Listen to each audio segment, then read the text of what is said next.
Kept you waiting, huh? Appreciate the patience, everybody. Whoa, shouldn't have drank seltzer before a video. Okay, stupid. Hey, appreciate you being here though, because look, when I was deciding how I wanted to handle this very late final verdict video for Baldur's Gate 3, I was thinking to myself, okay, YouTube side of me says get this thing out ASAP, it's the hot game, and also like this is an RPG, like this is your bread and butter. But at the same time, with how my content schedule was going, a major focus on Starfield in August into September, then a lot of reviews from September all the way to November, and then a lot of holiday prep for not only this channel, but my Retro Rebound channel, and then the game I'm working on, I had a very full plate. So I had this opportunity, a rare one, where I was like, you know what, I'm gonna trust the audience. If this video fails, it's on you, not me. In all seriousness, trust the audience and just make this video when it's ready. And so here we are now, Baldur's Gate 3 done, and I have to say that was one of the most spectacular RPG experiences I've had. And the fact that this game is co-op, unbelievable. It's on two different levels for me. Not only is this a pure achievement for Larian. Larian is a team I've followed since 2014, where you can actually find a video of young Matty without his facial hair, playing a little bit of Divinity Original Sin 1, calling it one of the most underrated games of that year. That was my introduction to them and their work, and since then, I've championed their highly interactive combat system and super dense dialogue that allows a lot of role-playing. Just by taking literally one look at Baldur's Gate 3, you can see how far they have come technologically, gameplay-wise, storytelling-wise. It's incredible. This is also a personal achievement for me. I say that because I am a massive Dragon Age Origins fan. I do love the Dragon Age series, but I feel like they kind of went left with where they really should have gone with the series, which is more of what Origins was, but they did 2, this action game, and then Inquisition, which is like this hybrid game. And don't get me wrong, there are things I love about both those titles, but I never felt like we got another game quite like Dragon Age Origins until now. This is the spiritual sequel, if you will, to Dragon Age Origins that I have hoped for and begged for, and it's here, and it's marvelous. So not only does my BioWare loving heart sing a bit, but I'm just so happy for Larian. And so with that, ladies and gentlemen, the playthrough is done. Already working on playthrough 2. I know many of you are way ahead of me. Welcome to the life of a content creator. We get a lot of perks here, but we don't get a lot of time to sit down and parking on one game for long. But this game, just like any other Larian game, I will be coming back to year after year after year after year, as I always have, especially with Divinity Original Sin 2. That tag system, I was always coming back for that. So with that, ladies and gentlemen, thank you so much for tuning in. I know you've made up your mind on Baldur's Gate 3 one way or another, but hopefully you enjoy another drop in the bucket here. These are my final thoughts on the game. If you're new here, typically our reviews are much earlier, much more timely. Do consider subscribing if you're looking for that. But anyway, I got to start off with the story here. Baldur's Gate 3 was a game that I really liked for a long while. Of course, its quality speaks for itself, but Lies of P was my game of the year. So I really want to tell this story of how it managed to usurp the throne from Lies of P and become my personal game of the year.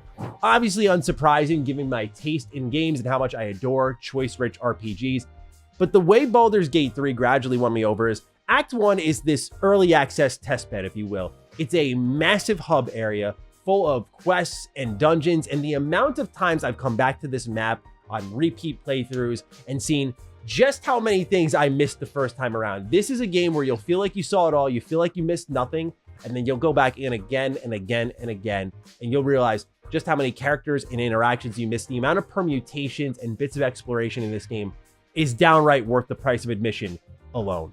But Act 1 is this early access testbed, right? What I mean by that is this is where Larian was putting out the product to everyone. It's probably next to Act 3, the longest part of the game.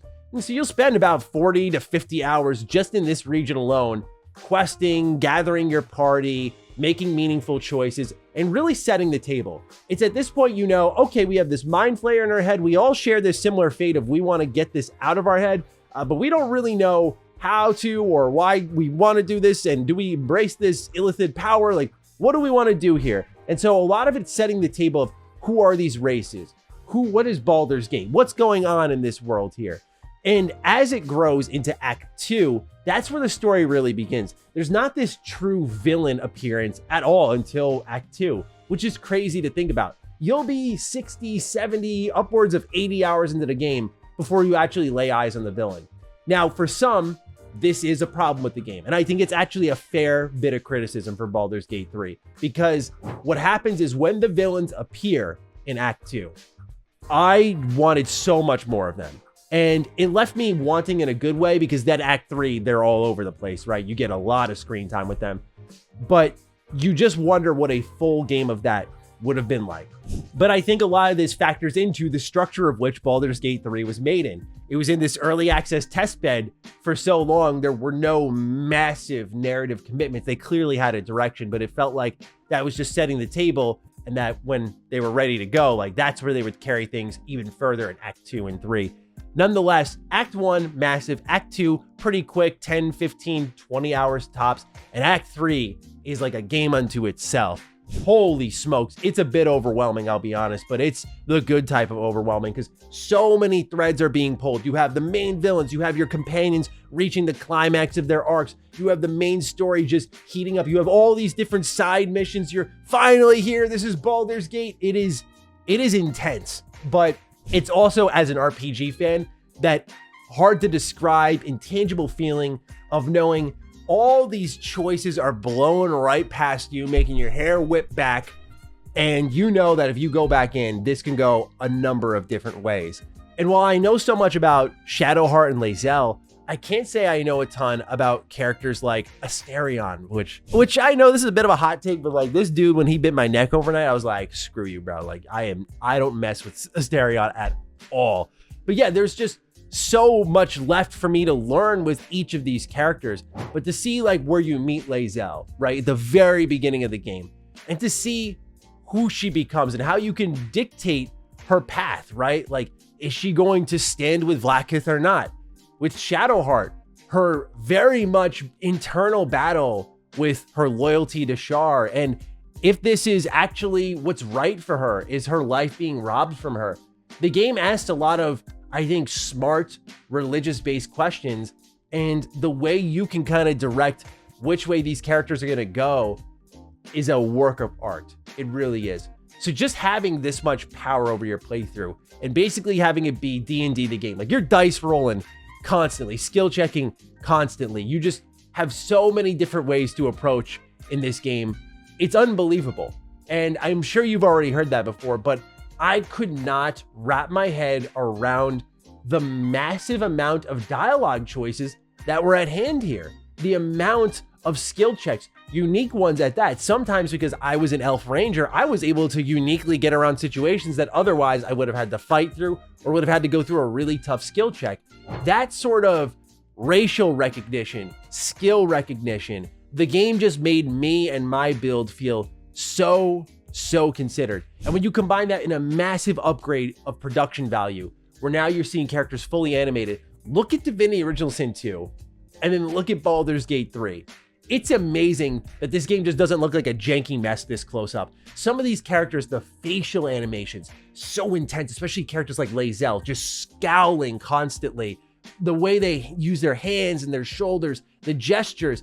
I don't know if people agree with this. I found it very lifelike. They weren't just recycling the same set of animations. They all felt unique per conversation, which, again, I've never seen before. Like, Larian to me was the masters of the craft when it came to the role-playing experience, but to see them also master like these technical challenges their first time out, what a special team. Like, let's embrace this era, because they're about to start, I think, a monstrous role, and I cannot wait to see what's next.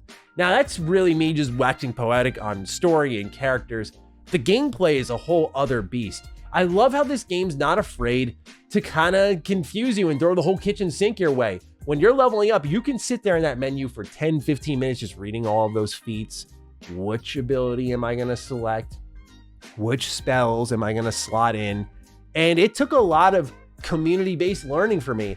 I'm not afraid to take my L, man. I was going online and reading up people's builds. I was reading what was good, what was bad. I think there's a utility for everything in this game. So I was originally an Elf Ranger Beastmaster, you know, summoning in my Raven, my boars, my bears, and so on and so forth. And it was okay, but I was getting rinsed pretty quickly. One ability improvement feat later, really focusing in on my decks alongside shifting over to Gloomstalker combined with Rogue Assassin. And now I'm multi-classing, doing massive damage. I have tons of bonus actions.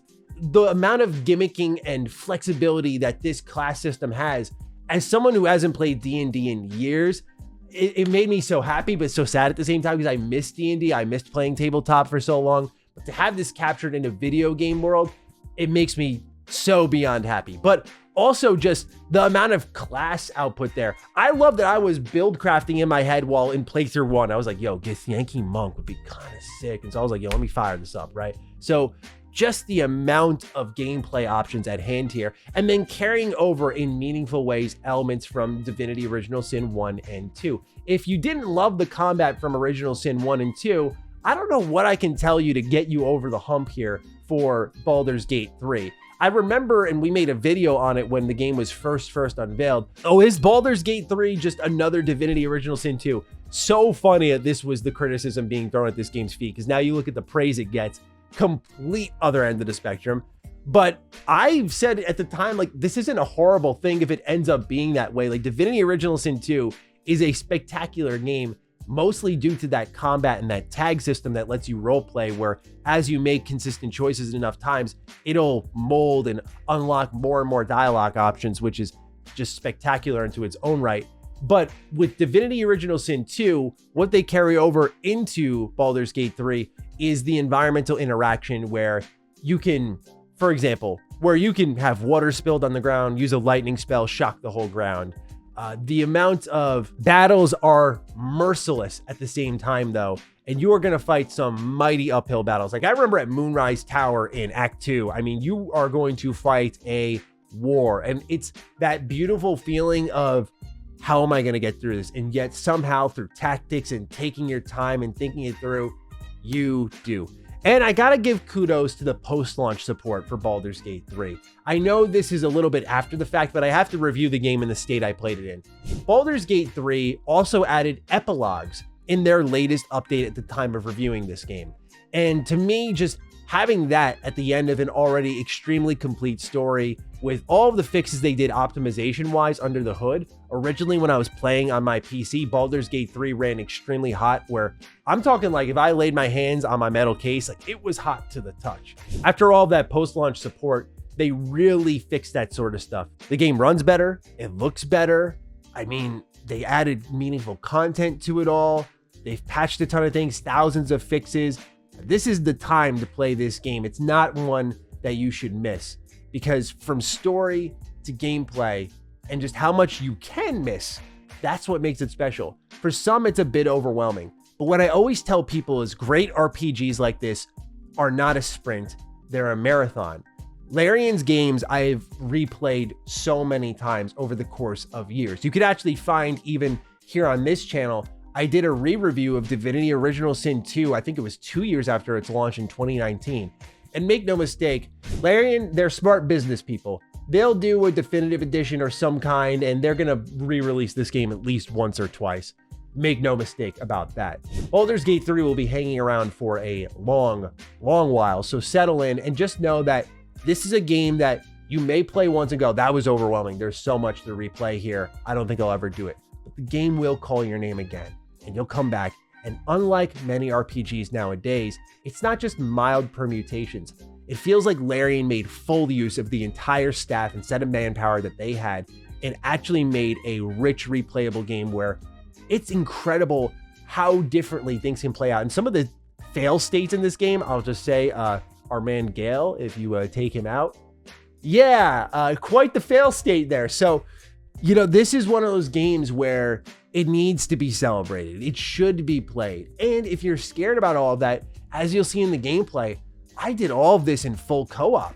I always play Larian games in co-op. While they're known for being incredible RPGs, they're also some of the best co-op games ever, in my opinion, because you and your pals, up to 4 people, can have complete agency over your playthrough. Now, the double-edged sword is as you take in more and more party members, you're losing out on the game's characters who are going to travel with you, where a lot of those character-based dialogue moments can be missed out on.